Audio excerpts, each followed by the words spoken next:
ঈদের যে মঞ্চে টঞ্চগুলোতে যান, ঈদের যে অনুষ্ঠানগুলোতে যান, সেখানে গলায় তো নামাবলী পরে যেতে দেখি না। বলিয়ারি সেই সমস্ত পুজো কমিটি গুলোকে যারা হচ্ছে গিয়ে ওনাকে দিয়ে উদ্বোধন করাতে বা ওনার তল্পি বাহক হিসাবে নিজেদেরকে প্রতিপন্ন করাতে এতটাই উদ্গ্রীব, তো ওনাকে দিয়ে সব ধর্মীয় রীতিনীতি আচার আচরণের কোনো ব্যাপার নেই, যখন তখন উদ্বোধন করে দেওয়ার ব্যাপার। এই 70% ক্ষমতা যতদিন না মমতা বন্দ্যোপাধ্যায় বুঝবেন, তিনি দিনের পর দিন হিন্দুদের সাথে এই ধরনের আচরণই করবেন। আমাদের দেখে খারাপ লাগবে, আমাদের দেখে কষ্ট হবে, কিন্তু আমরা কিছু বলতে পারবো না। আমি বলছি মমতা বন্দ্যোপাধ্যায় এগুলো যেগুলো করছেন ডেলিবারেটলি তার দুধেল গাই ভোট ব্যাংকে এই বার্তা দিতে চাইছেন যে আমি তোমাদেরই লোক।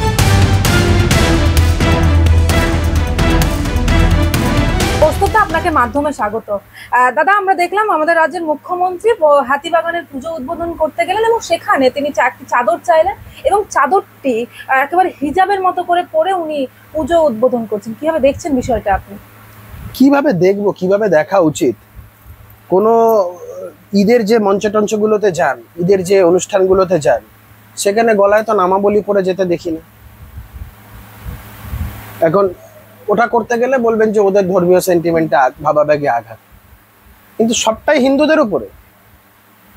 হিন্দুদের সেন্টিমেন্ট এতটাই ঠুনকো, যা খুশি তাই করায়। দুর্গাপুজোর উদ্বোধনে যাবে, এক তো হচ্ছে মহালয়া এখনো হয়নি, ধর্মীয় শাস্ত্র অনুযায়ী আমাদের শাস্ত্র মতে এই সময় এসব এগুলো করা যায় না, এই সময় উদ্বোধন করছেন। ওনার খেয়াল খুশি যা খুশি তাই করছেন। উনি ধর্মীয় রীতি নীতি আচার আচরণ কোনো কিছু তোয়াক্কা করেন না। বলিয়ারি সেই সমস্ত পুজো কমিটি গুলোকে যারা হচ্ছে গিয়ে ওনাকে দিয়ে উদ্বোধন করাতে বা ওনার তল্পি বাহক হিসাবে নিজেদেরকে প্রতিপন্ন করাতে এতটাই উদ্গ্রীব, তো ওনাকে দিয়ে সব ধর্মীয় রীতিনীতি আচার আচরণের কোনো ব্যাপার নেই, যখন তখন উদ্বোধন করে দেওয়ার ব্যাপার, সেটা একটা হচ্ছে।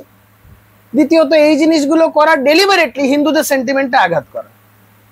আমি মমতা বন্দ্যোপাধ্যায়কে বলবো যে আপনি একটা কোনো মুসলিমদের কোনো একটা অনুষ্ঠানে আপনি গলায় নামাবলী পড়ে গেছেন, এই ইনস্ট্যান্স যদি থাকে, একটা দয়া করে আপনার সোশ্যাল মিডিয়া হ্যান্ডেল একটা পোস্ট করুন। ছেলে খেলা হচ্ছে নাকি? বারংবার এই জিনিস হিন্দুদের সাথে, হিন্দুদেরকে নিয়ে এই যে ছেলে খেলা মমতা বন্দ্যোপাধ্যায় করছেন, কারণ তিনি জানেন যে আমার তো 30% আছে, সেটা তো কনসলিডেটেড, আর হিন্দুরা ফ্র্যাগমেন্টেড, 70%টা ফ্র্যাগমেন্টেড।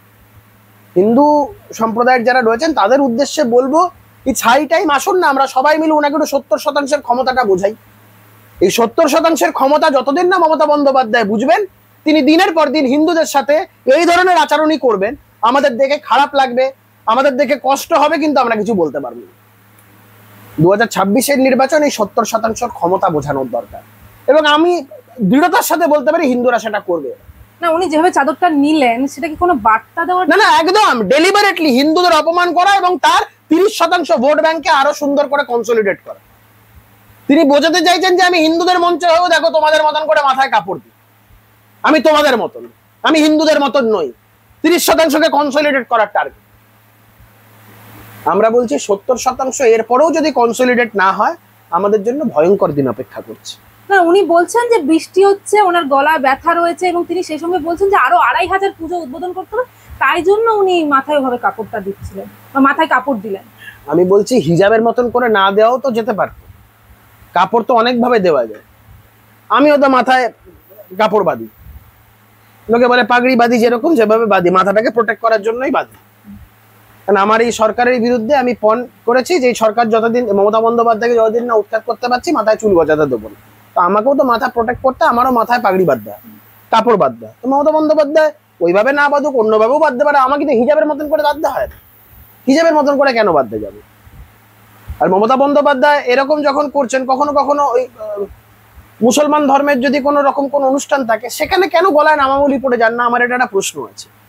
একবার যান না, গিয়ে গলায় নামাবলী পড়ে যান, বা একটা গেরুয়া একটা কিছু পড়ে যান, সেখানে ভগবান শ্রীরামচন্দ্রের কোনো যদি ছবি থাকে বা কোনো নাম লেখা থাকে, বা কৃষ্ণের যদি নাম থাকে, ছবি থাকে, বা হচ্ছে লাল রঙের যেগুলো আমরা মায়ের যেগুলো পুজোতে যেগুলো দিই, সেরকম গলায় একটা কিছু পড়ে যান না, সেগুলো উনি করবেন না, সেই দিকে ওনার টানটানে জ্ঞান। আমি বলছি মমতা বন্দ্যোপাধ্যায় এগুলো যেগুলো করছেন ডেলিবারেটলি তার দুধেল গাই ভোট ব্যাংকে এই বার্তা দিতে চাইছেন যে আমি তোমাদেরই লোক। দাদা এখানে একটা প্রশ্ন বারবার আসছে, একদিন পিছিয়ে গেলে কি হয়? কেন মহালয়ার পরে পুজো উদ্বোধন করলে কি হয়? কেন সবসময় পিতৃপক্ষে পুজো উদ্বোধন শুরু করতে এত তাড়া কিসে? কিছুই না, হিন্দু ধর্মটাকে নিয়ে ছেলে খেলা, হিন্দু ধর্ম নিয়ে ছেলে খেলা। আবার বিপদে পড়লে বিধানসভায় দাঁড়িয়ে বলতে হবে আমি হিন্দু ব্রাহ্মণ বাড়ির মেয়ে। হিন্দুদেরকে তুচ্ছ তাচ্ছিল্য, কারণ উনি জানেন যে হিন্দুরা আলটিমেটলি, উনি এটা একটা মাইন্ড মেকআপ করে বসে আছেন যে হিন্দুরা তো কনসলিডেটেড হবে না, 70% বিভিন্ন ভাগে বিভাজনে বিভক্ত, আর আমার তো 30% ঐক্যবদ্ধ হলেই হবে। দেখুন, বিগত নির্বাচনেই প্রায় 40% ভোট ভারতীয় জনতা পার্টির পক্ষে হিন্দুরা ভোট দিয়েছে, আমরা কিন্তু মুসলিমদের ভোট পাইনি। তারা যদি ভাবে যে তারা পশ্চিমবঙ্গের ভাগ্য নির্ধারণ করবেন, পশ্চিমবঙ্গের মানে ভোটটা নির্ধারণ তারা করবেন, তারা মূর্খের স্বর্গে বাস করছেন। আমরা পশ্চিমবঙ্গের যারা প্রগতিশীল চিন্তাভাবনার যারা মুসলমানেরা রয়েছেন তাদের উদ্দেশ্যে বলবো, যদি আক্ষরিক অর্থে উন্নয়ন চান, যদি আক্ষরিক অর্থে চান যে একটা সরকার চলুক, তাহলে আপনাদের কোনো কারণ নেই তৃণমূল কংগ্রেসকে ভোট দেওয়া। অনেক মুসলিম তো আছে, বিভিন্ন সাংবাদিকও আছে যারা নিউজ পোর্টালে যারা খবর টবরগুলো করেন, তারাও আছেন সরকারের বিরুদ্ধে কথা বলেন। বিভিন্ন প্রগ্রেসিভ মাইন্ডেড বেশ কিছু মানুষজন আছে, যেমন পদ্মশ্রী আছেন, কাজী মাজুম আক্তারের মতন লোকেরা, বা এরকম বহু লোকজন আছে যারা একটা প্রগ্রেসিভ মাইন্ড সেট আপ থেকে তারা এই সরকারের বিরোধিতা করছে।